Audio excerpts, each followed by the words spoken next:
When I say the words voter ID, what comes to your mind? Is it a number? Is it like a physical card? Is it something that you already have?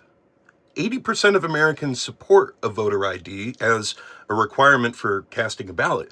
The thing is, none of the polling explains that phrase. They just let respondents imagine for themselves what a voter ID looks like. Whatever you were thinking, the SAVE Act ain't it.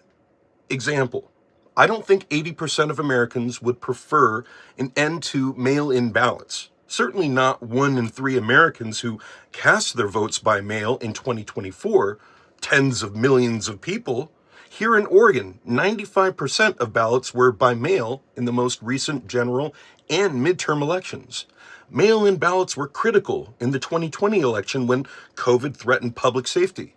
I'm also pretty sure that 80% of Americans don't want to have to physically drive to the county elections office to show their real, not copied, birth certificate, change of name documentation, marriage certificate, military service records, or naturalization document, depending on their lack of access to a passport.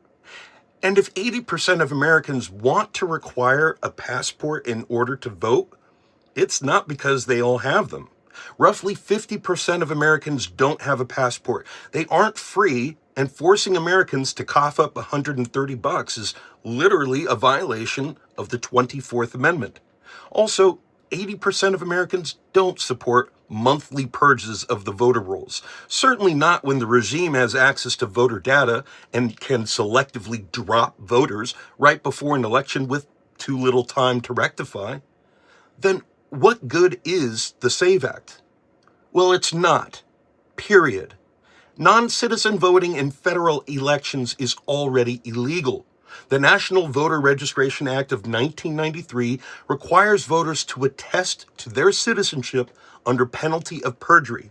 That can become a year in prison with a fine or deportation. So if it's already illegal, how often does it happen? Our own federal citizenship verification tool shows the percent of voter verification cases that returned as non-citizens sits at 0.04%.